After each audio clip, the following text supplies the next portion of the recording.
Assalamualaikum warahmatullahi wabarakatuh. Di sini kami akan menjelaskan tentang chapter 3 dan 4 mengenai materi kecerdasan bisnis. Kelompok kami terdiri dari saya sendiri Sylvia Sanda, yang kedua Matrina Setra Umbara, yang ketiga Tini Ape Pasaribu, yang keempat Fikri Hendri Kusuma, yang kelima Mirza Saputra, dan yang terakhir Julia Nurfian. Saya akan menjelaskan section 3.1. Baiklah, untuk pertanyaan pertama itu, mengapa penting bagi IEL untuk memiliki Enterprise Data Warehouse? Jawabannya adalah, Enterprise Data Warehouse penting untuk dimiliki oleh IEL karena dengan Enterprise Data Warehouse dapat menyediakan data yang diperlukan untuk memberitahu Isle of Capri apa yang dibutuhkan pelanggan, sehingga kasino dapat menyesuaikan penawaran mereka terhadap pelanggan sehingga dapat menjadi upaya untuk menarik pelanggan. Yang kedua, informasi yang diberikan oleh Enterprise Data Warehouse memungkinkan IEL lebih memahami tentang pelanggannya, sehingga dapat secara efisien memberi mereka lebih banyak jenis kebutuhan yang mereka inginkan. Selanjutnya, perusahaan telah secara dramatis mempercepat dan memperluas proses pengumpulan dan penyebaran informasi, menghasilkan sekitar 150 laporan setiap hari, 100 mingguan, dan 50 bulanan. Permintaan khusus diselesaikan dalam hitungan menit sepanjang hari setiap hari. Pertanyaan kedua yaitu, apa tantangan atau peluang bisnis yang dihadapi IEL? Jawabannya, meskipun tampaknya Isle of Capri Casinos Incorporation memiliki keunggulan, tetapi Isle of Capri Casinos tetap IEL tidak sepenuhnya unik jika dibandingkan dengan yang lain di industri game yang sangat kompetitif.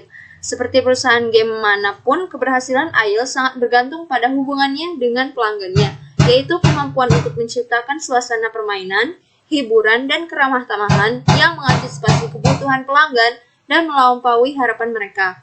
Memenuhi tujuan seperti itu tidak mungkin tanpa dua komponen penting, yaitu budaya perusahaan dan yang laser fokus untuk menjadikan pengalaman pelanggan yang menyenangkan, dan arsitektur data dan teknologi yang memungkinkan IEL untuk terus memperdalam pemahamannya tentang pelanggannya, serta berbagai cara agar kebutuhan pelanggan dapat dipenuhi secara efisien.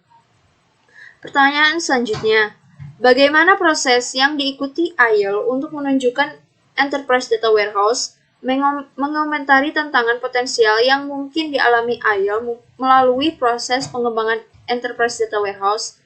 Jawabannya, Isle of Capri membawa dua pemasok ahli. Teradata memberikan solusi inti. IBM Cognos memberikan keahlian dalam intelijen bisnis.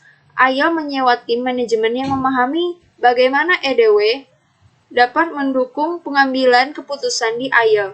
Tim tersebut akan dapat membantu manajer pulau dengan tantangan untuk memahami bagaimana mereka dapat membingkai query dan pertanyaan tindak lanjut untuk mencari cara untuk meningkatkan bisnis. Kemungkinan besar potensi penggunaan data terperinci yang terkini akan asing bagi banyak manajer ini. Pertanyaan keempat yaitu, apa manfaat menerapkan Enterprise Data Warehouse di IEL? Dapatkah Anda memikirkan bagaimana potensial lain yang tidak tercantum dalam kasus ini? Penerapan EDW membawa beberapa manfaat terkait ketepatan waktu dan detail data yang tersedia. Alih-alih laporan bulanan berumur 5 minggu, manajer sekarang dapat mempelajari berbagai laporan harian, mingguan, dan bulanan. Laporan tersebut mengelompokkan data menurut properti dan grup pelanggan tertentu, sehingga manajer dapat membidik pada masalah dan keberhasilan tertentu dengan mudah membuat perbandingan di antara properti. Manajer dapat mengirimkan pertanyaan tentang kumpulan data dan menerima informasi dalam beberapa menit. Dengan cara ini, manajer dapat mengetahui bagaimana promosi tertentu mempengaruhi perilaku pelanggan di kasino tertentu. Enterprise Data Warehouse juga menghubungkan data tentang aktivitas kasino dengan data tentang penggunaan hotel oleh pelanggan dan upaya yang dilakukan oleh tuan rumah IEL. Ini juga membantu perusahaan menargetkan promosi dan menawarkan intensif kepada pelanggan yang mereka hargai. Bahkan, keputusan sedetail di mana menemukan mesin slot dapat disesuaikan untuk meningkatkan keuntungan berdasarkan data dari Enterprise Data Warehouse. Pertanyaan selanjutnya itu, Menurut Anda, mengapa perusahaan besar seperti IEL di industri game dapat berhasil tanpa memiliki gudang data atau infrastruktur intelijen bisnis yang mumpuni? Jawabannya, di masa lalu, bisnis dalam industri game dapat berhasil tanpa gudang data atau infrastruktur intelijen bisnis yang mumpuni karena manajer mereka tahu banyak tentang pelanggan seperti yang diketahui manajemen pesaing mereka. Mereka semua menguji ide untuk promosi atau hiburan dan menanggapi perilaku pelangganan dengan kecepatan yang hampir sama. Namun, ketika satu perusahaan seperti IEL mulai menanggapi data harian seperti properti demi properti, memilih opsi pemasaran dan hubungan yang memberikan secara tepat apa yang paling menarik bagi pelanggan, pesaing tanpa kemampuan itu akan segera mulai menderita. Selanjutnya, section 3.2. Apa itu data warehouse? Jawabannya, data warehouse didefinisikan sebagai kumpulan data yang dihasilkan untuk mendukung pengambilan keputusan. Ini berfokus pada hal-hal penting, mengabaikan karakteristik yang mungkin berbeda dari satu data warehouse ke data warehouse lainnya, tetapi tidak penting untuk konsep dasar. Paragraf yang sama memberikan definisi lain, kumpulan data yang berorientasi pada objek, terintegrasi, varian waktu dan tidak mudah berubah untuk mendukung proses pengambilan keputusan manajemen. Definisi ini menambahkan lebih spesifik, tetapi dalam setiap kasus dengan tepat sulit jika bukan tidak mungkin untuk membayangkan gudang data yang tidak berorientasi pada subjek, terintegrasi, dan lain-lain. Lalu, bagaimana data warehouse berbeda dari database? Jawabannya, secara teknis, data warehouse adalah sebuah database dengan karakteristik tertentu untuk memudahkan perannya dalam mendukung pengambilan keputusan. Namun, secara khusus, ini adalah penyimpanan data detail dan ringkasan yang terintegrasi. Varian waktu tidak mudah berubah dan berorientasi subjek yang digunakan untuk dukungan keputusan dan analisis bisnis dalam suatu organisasi. Karakteristik ini yang dibahas lebih lanjut di bagian setelah definisi belum tentu benar untuk database secara umum meskipun masing-masing dapat diterapkan secara individual ke database tertentu. Sebagai masalah praktis, sebagian besar database dapat dinormalisasi, sebagian untuk menghindari anomali pembaruan. Gudang data atau data warehouse sangat dinormalisasi karena alasan kinerja. Ini dapat diterima karena isinya tidak pernah diperbarui, baru saja ditambahkan ke data historis bersifat statis. Pertanyaan selanjutnya itu, apa itu ODS? ODS yaitu penyimpanan data operasional adalah database tempat bisnis beroperasi secara berkelanjutan. Pertanyaan selanjutnya, bedakan antara data mart, ODS, dan enterprise data warehouse. Jawabannya, ODS atau operational data store adalah database tempat bisnis beroperasi secara berkelanjutan. Baik enterprise data warehouse dan data mart adalah gudang data. Enterprise data warehouse adalah data warehouse yang mencakup semua bidang minat untuk seluruh organisasi. Data mart adalah data warehouse yang lebih kecil yang dirancang di sekitar suatu masalah, fungsi organisasi, topik, atau area fokus lain yang sesuai. Pertanyaan selanjutnya yaitu, jelaskan pentingnya metadata. Metadata adalah sarana yang digunakan aplikasi dan pengguna untuk mengakses konten gudang data yang dikelola melalui keamanannya. Kebanyakan sistem manajemen database tidak akan dapat berfungsi tanpa setidaknya beberapa metadata. Memang, penggunaan metadata yang memungkinkan akses data melalui nama dan hubungan logis daripada lokasi fisik adalah dasar dari konsep DBMS atau Database Management System. Metadata sangat penting untuk database apapun, bukan hanya gudang data. Selanjutnya, section 3.3. Pertanyaan pertama yaitu, jelaskan proses data warehousing. Jawabannya adalah, proses data warehousing terdiri dari langkah-langkah berikut. Yang pertama, data diimpor dari berbagai sumber internal dan eksternal. Yang kedua, data dibersihkan dan diatur secara konsisten dengan kebutuhan organisasi. Yang ketiga, data dimuat ke gudang dan perusahaan, atau data dimuat ke dalam data mart. Yang keempat, jika diinginkan data di Mart dibuat sebagai subset dari Enterprise Data Warehouse atau data Mart dikonsolidasikan ke dalam Enterprise Data Warehouse, dan yang terakhir, analisis dilakukan sesuai kebutuhan. Pertanyaan kedua yaitu, jelaskan komponen utama dari sebuah gudang data. Jawabannya itu, pertama, sumber data. Data bersumber dari sistem operasional dan mungkin dari sumber data eksternal. Yang kedua, ekstraksi dan transformasi data. Data diekstrak dan diubah dengan benar menggunakan perangkat lunak yang ditulis khusus atau komersial yang disebut ETL. Yang ketiga itu pemuatan data. Data dimuat ke dalam area pementasan di mana mereka diubah dan dibersihkan data tersebut kemudian siap untuk dimuat ke dalam gudang data. Selanjutnya itu database yang komprehensif. Ini adalah Enterprise Data Warehouse yang mendukung analisis keputusan dengan memberikan informasi rincian, ringkas, yang relevan. Yang selanjutnya itu metadata. Metadata dipertahankan untuk akses oleh personel TI dan pengguna. Metadata menyertakan aturan untuk mengatur ringkasan data yang mudah diindeks dan dicari. Yang terakhir yaitu alat middleware. Alat middleware memungkinkan akses ke gudang data dari berbagai aplikasi front-end. Pertanyaan selanjutnya itu, mengidentifikasi dan diskusikan peran alat middleware. Jawabannya, alat middleware memungkinkan akses ke gudang data. Power user, seperti analis, dapat menulis query SQL mereka sendiri. Orang lain dapat mengakses data melalui lingkungan query yang dikelola.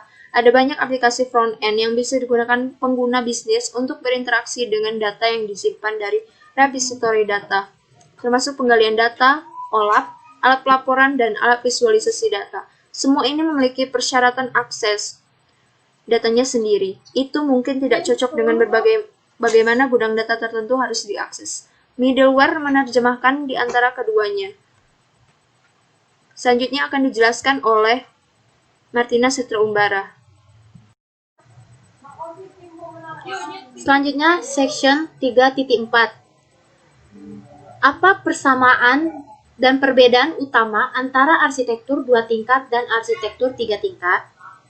Jawabannya itu, keduanya memberikan visibilitas pengguna yang sama melalui sistem klien yang mengakses aplikasi DSS atau BI dari jarak jauh. Perbedaannya ada di balik layar dan tidak terlihat oleh pengguna. Dalam arsitektur 2 tingkat, aplikasi dan gudang data berada pada mesin yang sama. Dalam arsitektur 3 tingkat, mereka berada di mesin terpisah.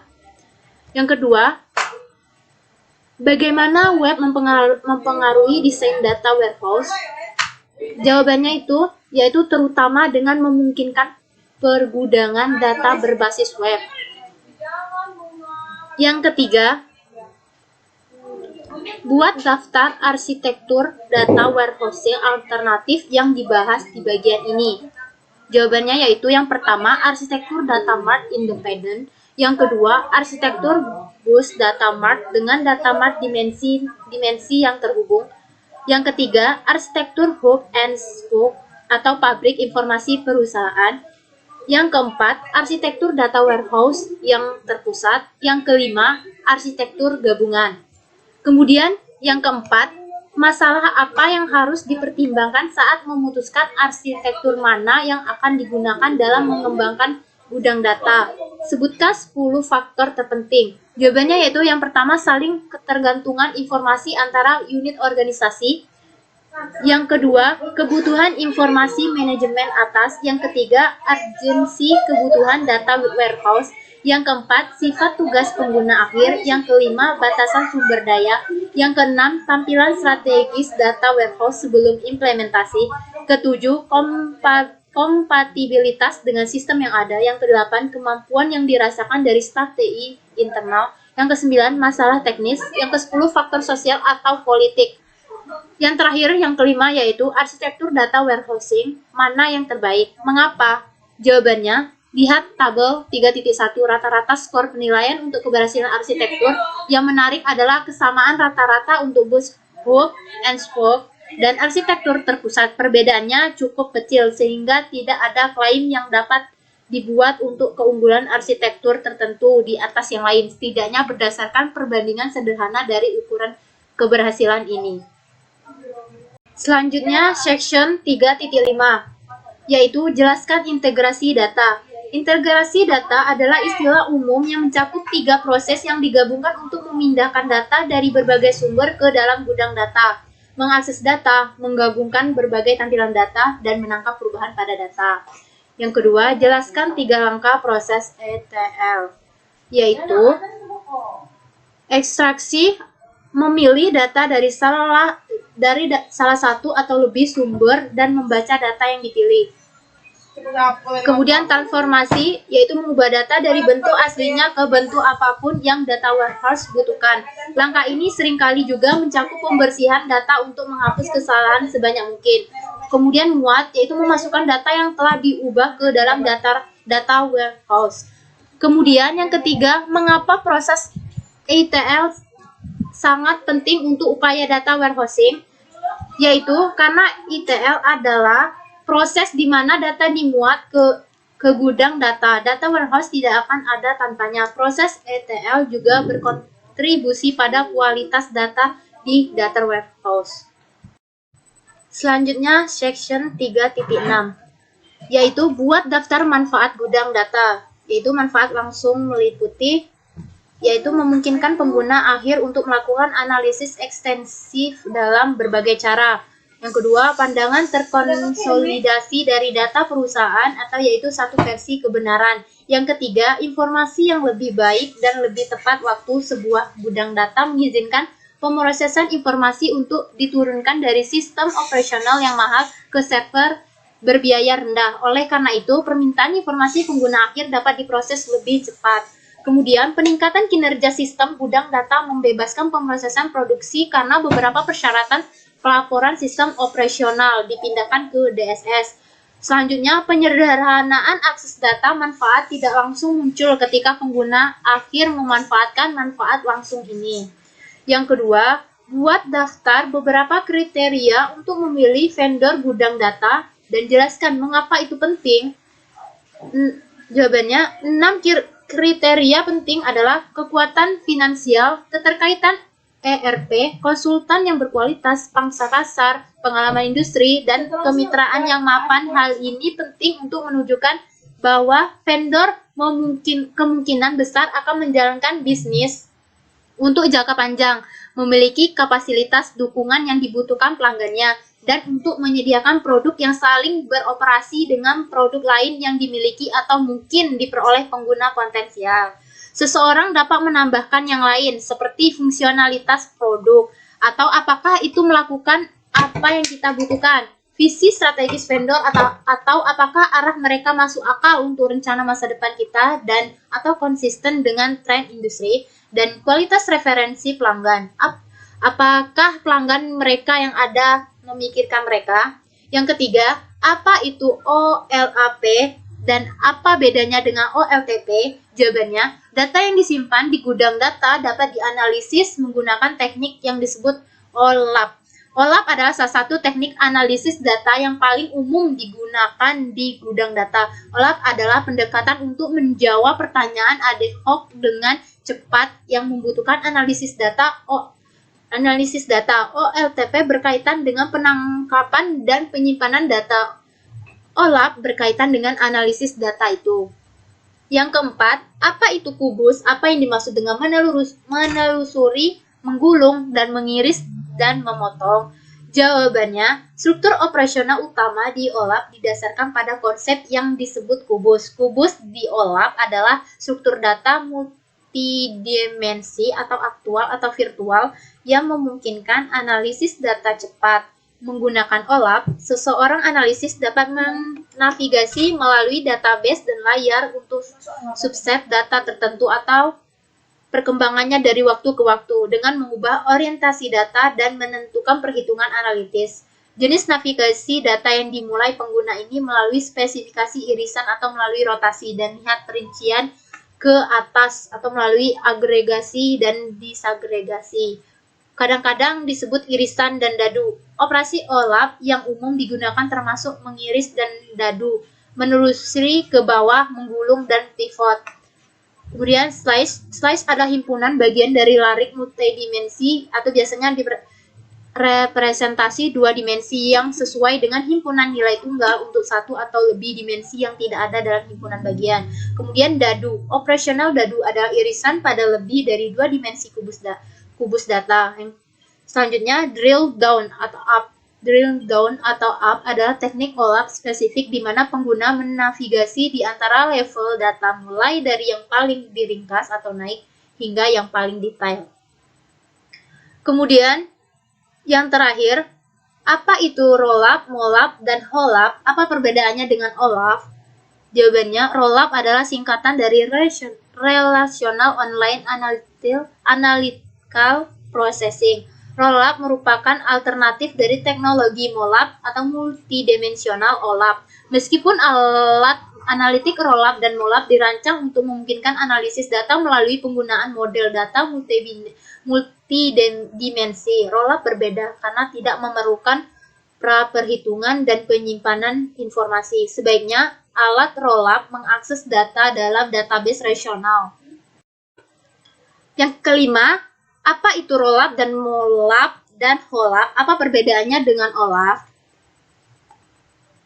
Rollup adalah singkatan dari Relational Online Analytic Processing. Rollup merupakan alternatif dari teknologi mollup atau multidimensional OLAP. Meskipun alat analitik rollup dan mollup dirancang untuk memungkinkan analisis data melalui penggunaan model data multidimensi, rollup berbeda karena tidak memerlukan perhitungan dan penyimpanan informasi.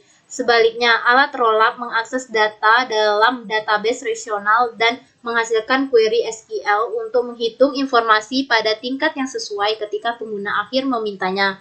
Mollup adalah alternatif dari teknologi rollup. Mollup berbeda secara signifan dari rollup karena memerlukan perhitungan dan penyimpanan informasi di dalam kubus operasi yang dikenal sebagai proses. Mollup menyimpan data ini dalam penyimpanan array multidimensi yang dioptimalkan, bukan dalam database relasional. Hollup atau Hybrid Online Analytical Processing adalah kombinasi dari rollup dan mollup. Hollup memungkinkan penyimpanan sebagian data di penyimpanan mollup dan bagian lain dari data penyimpanan rollup. Tingkat kontrol yang dimiliki desainer kubus atas partisi ini bervariasi dari produk ke produk. Semua ini adalah variasi OLAP. Selanjutnya saya akan menjelaskan pertanyaan dari section 3.7. Yang pertama, apa saja tugas implementasi data warehouse utama yang dilakukan secara paralel? Jawabannya, Rivers tahun 2009 dan Salomon tahun 2005 memberikan beberapa pedoman mengenai pernyataan kritis yang harus ditanyakan, beberapa risiko yang harus diberi bobot, dan beberapa proses yang dapat diikuti untuk membantu memastikan implementasi data warehouse yang sukses. Mereka menyusun 11 daftar utama yang dapat dilakukan secara paralel. Yang pertama yaitu pembentukan perjanjian tingkat layanan dan persyaratan penyegaran data. Yang kedua, identifikasi sumber data dan kebijakan data kelolanya. Yang ketiga, perencanaan kualitas data. Yang keempat, desain model data. Yang kelima, pemilihan alat ETL. Yang keenam, perangkat lunak database relasional dan pemilihan platform. Yang ketujuh, transportasi data. Yang kedelapan, konversi data. Yang kesembilan, proses rekonsiliasi. Yang kesepuluh, pembersihan dan perencanaan arsip. Yang terakhir yaitu dukungan pengguna. Pertanyaan kedua, buatlah daftar dan diskusikan pedoman penerapan data warehouse yang paling menonjol. Jawabannya, yang pertama, manajemen senior harus mendukung pengembangan data warehouse. Data warehouse membutuhkan seorang juara proyek di posisi tinggi dalam bagian organisasi. Manfaat proyek data warehouse mungkin sulit untuk diukur, sehingga dukungan manajemen membuat proyek lebih mungkin menerima pendanaan. Yang ketiga, gudang data berbasis web mungkin memerlukan persyaratan keamanan khusus. Ini memastikan bahwa hanya pengguna resmi yang memiliki akses data. Yang keempat, pengguna harus berpartisipasi dalam proses pengembangan. Partisipasi mereka penting untuk pemodelan data dan pemodelan akses. Partisipasi pengguna memastikan data warehouse menyertakan data yang dibutuhkan dan bahwa pembuatan keputusan dapat mengambil data yang mereka butuhkan. Yang terakhir yaitu Implementasi data warehouse membutuhkan keterampilan tertentu dari anggota tim pengembangan, pengetahuan mendalam tentang teknologi database dan alat pengembangan yang digunakan. Untuk pertanyaan ketiga, saat mengembangkan gudang data yang sukses, risiko dan masalah apa yang paling penting untuk dipertimbangkan dan berpotensi untuk dihindari? Jawabannya yang pertama yaitu memulai dengan rantai sponsor yang salah. Yang kedua, menetapkan ekspektasi yang tidak dapat Anda penuhi. Yang ketiga, terlibat dalam perilaku yang naif secara politik. Yang keempat, memuat gudang data dan informasi hanya karena tersedia. Yang kelima, meyakini bahwa desain database data warehousing sama dengan desain database transaksional. Yang keenam, memilih manajer data warehouse yang berorientasi pada teknologi daripada berorientasi pada pengguna. Yang ketujuh, berfokus pada data berorientasi catatan internal tradisional dan mengabaikan nilai data eksternal dan teks, gambar, dan mungkin suara atau video. Yang kedelapan, menyampaikan data dengan definisi yang tumpang tindih dan membingungkan. Yang kesembilan, meyakini janji akan kinerja, kapasitas, dan skalabilitas. Yang kesepuluh, percaya bahwa masalah Anda sudah selesai saat gudang data aktif dan berjalan. Yang terakhir yaitu berfokus pada penggalian data ad hoc dan pelaporan berkala, bukan pada peringatan. Pertanyaan yang terakhir, apa itu skalabilitas? Bagaimana penerapannya pada data warehouse? Jawabannya, skalabilitas mengacu pada sejauh mana sistem dapat menyesuaikan dengan perubahan permintaan tanpa perubahan atau investasi yang tambah besar. Masalah skalabilitas data warehouse adalah jumlah data di gudang, seberapa cepat gudang diharapkan tumbuh, jumlah pengguna bersamaan, dan kompleksitas query pengguna. Sebuah gudang data harus skalakan secara horizontal dan vertikal. Gudang akan tumbuh sebagai fungsi dari pertumbuhan data dan kebutuhan untuk memperluas gudang untuk mendukung fungsionalitas bisnis yang baru. Pertumbuhan data mungkin merupakan hasil dari penambahan data siklus saat ini, misalnya hasil bulan ini dan atau data historis.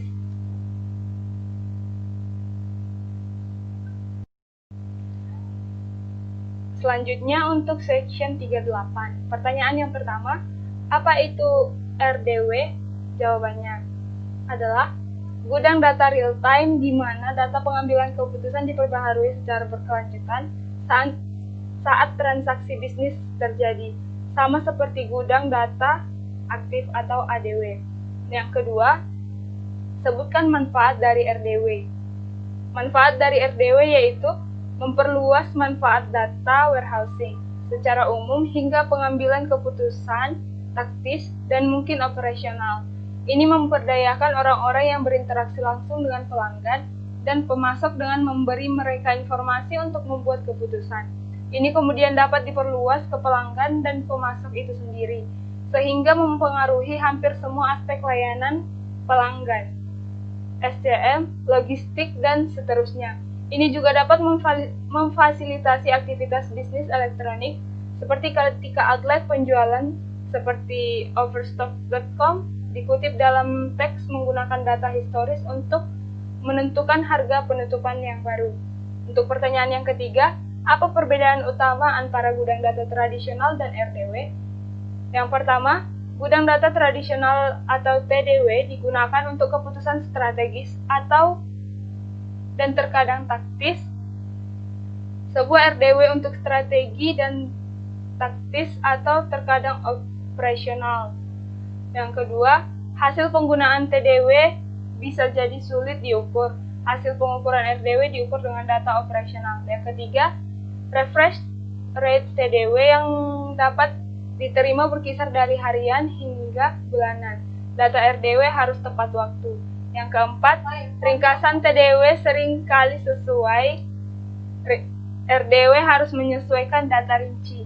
Yang kelima, Komunitas pengguna kecil di tingkat organisasi atas berarti TDW mendukung beberapa pengguna bersamaan. Sebuah RDW harus mendukung banyak orang, mungkin lebih dari 1.000 orang. Yang keenam, TDW biasanya menggunakan pelaporan terbatas untuk mengkonfirmasi atau memeriksa pola, seringkali tabel ringkasan yang telah ditentukan sebelumnya. RDW membutuhkan pelaporan fleksibel dan ad hoc. Yang ketujuh, komunikasi pengguna TDW umumnya terdiri dari power, user, knowledge worker, manager, pengguna internal lainnya. RDW digunakan oleh staf operasional, pusat panggilan, dan mungkin pengguna eksternal.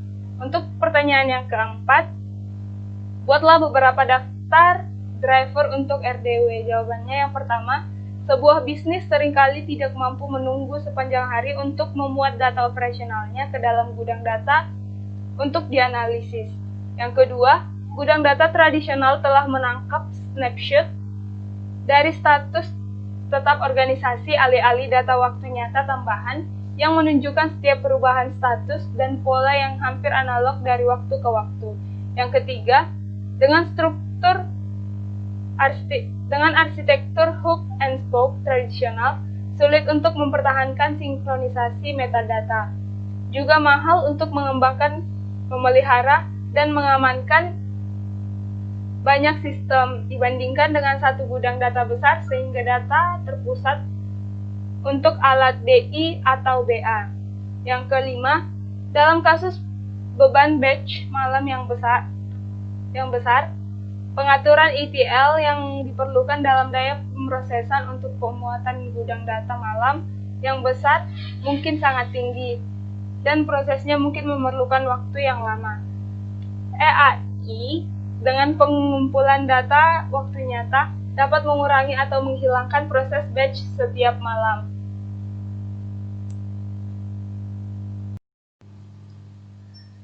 Selanjutnya untuk section terakhir, yaitu section 39. Untuk pertanyaan pertama, langkah apa yang dapat diambil organisasi untuk memastikan keamanan dan kerahasiaan data pelanggan di gudang datanya? Jawabannya yaitu, keamanan yang efektif di gudang data harus berfokus pada 4 bidang utama. Langkah pertama, menerapkan kebijakan dan prosedur perusahaan dan keamanan yang efektif. Kebijakan keamanan yang efektif harus dimulai dari atas dan dikomunikasikan kepada semua orang dalam organisasi. Langkah kedua yaitu menerapkan prosedur dan teknik keamanan logis untuk membatasi akses. Ini termasuk autentikasi pengguna, kontrol akses, dan enkripsi. Langkah ketiga yaitu membatasi akses fisik ke lingkungan pusat data. Yang keempat, menetapkan proses tinjauan pengendalian internal yang efektif untuk keamanan dan privasi. Pertanyaan kedua, keterampilan apa yang harus dimiliki DWA dan mengapa? Jawabannya, keakraban dengan perangkat keras, perangkat lunak, dan teknologi jaringan berkinerja tinggi, karena gudang data didasarkan pada hal-hal tersebut. Yang kedua, wawasan bisnis yang solid untuk memahami tujuan data warehouse dan justifikasi bisnisnya. Yang ketiga, keakraban dengan proses pengambilan keputusan bisnis untuk memahami bagaimana data warehouse akan digunakan. Yang keempat dan yang terakhir yaitu keterampilan dalam komunikasi yang sangat baik untuk berkomunikasi dengan seluruh organisasi. Pertanyaan yang ketiga, teknologi terkini apa yang dapat membentuk masa depan data warehousing dan mengapa? Jawabannya, berikut adalah beberapa konsep dan teknologi yang baru-baru ini dipopulerkan dan akan memainkan peran penting dalam menentukan masa depan data warehousing. Sumbernya yaitu dari akuntansi data dan sumber lainnya yang tersebar. Yang pertama yaitu web, media sosial, big data. Yang kedua, perangkat lunak dan sumber terbuka. Yang ketiga, SaaS atau perangkat lunak sebagai layanan The Extended ASP Model. Yang keempat, komputasi awan atau infrastruktur peningkatan arsitektural perangkat keras dan perangkat lunak. Yang kelima, kolom atau cara baru untuk menilai dan mengakses data dalam database. Yang selanjutnya data warehousing secara real time. Selanjutnya peralatan gudang data atau solusi all-in-one untuk data warehouse. Kemudian teknologi dan praktik manajemen data. Selanjutnya teknologi pemrosesan data dalam basis data, yaitu menempatkan algoritma di mana datanya ada. Yang selanjutnya teknologi penyimpanan dalam memori, yaitu memindahkan data dalam memori untuk pemrosesan yang lebih cepat. Selanjutnya, sistem manajemen database baru. Dan yang terakhir yaitu analisis tingkat lanjut. Seiring dunia bisnis menjadi lebih global dan kompleks, kebutuhan akan kecerdasan bisnis dan alat data warehousing juga menjadi lebih menonjol. Alat dan teknologi informasi yang berkembang pesat tampaknya bergerak ke arah yang benar untuk memenuhi kebutuhan sistem intelijen bisnis di masa depan.